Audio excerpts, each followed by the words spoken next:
All right.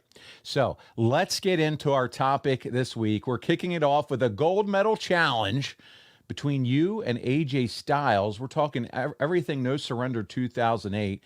So you have this challenge between you and AJ on Impact. You're wrestling a ton during this era, Kurt, on TV for TNA. Was that something Creative thought was important for ratings? I got to assume so. They wanted you on TV every chance they had, right? Okay, you know what? When I signed a deal, I signed a big ass deal, a lot of money. So there was no way that I was going to be sitting at home. I was going to be at every event, every show, and I was going to main event just about every one of them too. I mean, when you're the name and the face of the company, you got to step up, man. They were paying me a lot of money to do that, and I had to do it. Well, and I love your attitude too, because it's not like, hey, you guys are wearing me out. It's, hey, you paid me a lot of money. I'll wrestle whenever you need me to. I signed a contract, and I was obligated to do that, and that's what I did. How I feel like I ask this every other week. Well, not the last three because we had guests back to back to back, and last week we had your buddy that was on Rulon. July. Yeah, and that was a lot of fun. Got some good feedback there. He checked in with mom before he did anything in life. We learned that. But I got to ask you. I'm sorry, Rulon. It's just funny. Yeah. He admitted it. It was a great interview, man. Great It was story. great. He's awesome. Yeah. He is.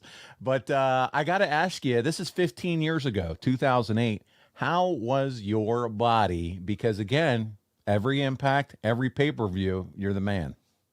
My body wasn't bad at this point in time. I mean, I was never 100% healthy, but I was always able to work around injuries, and I didn't have a lot of major injuries at this time. I think my neck was a little messed up, not too bad, but it was bothering me a little bit, but that's about it.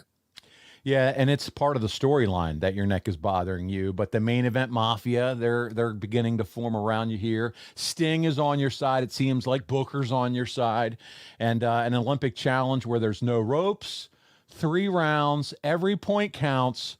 So talk to me. Was this your idea? Whose idea is this? It was mine and AJ's, and the reason why is AJ told me that he was a state champion wrestler in high school.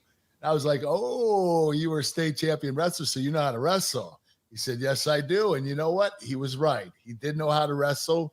We set up this match where we had 3 rounds, like 3 periods, like wrestling, and we took the ropes down and we wrestled. And I thought it was different. I wouldn't say it was the greatest match in the world, but it was pretty good, and I thought it was different.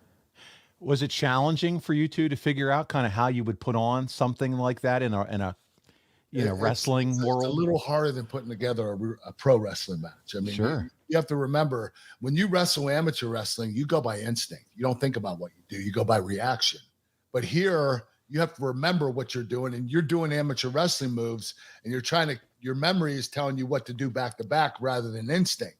So it's a little harder to do, but we were able to pull it off. Yeah. Just so that you guys are familiar with this, the points are 2 for a takedown and a near fall, and the winner wins on most points or pinfall 3 count.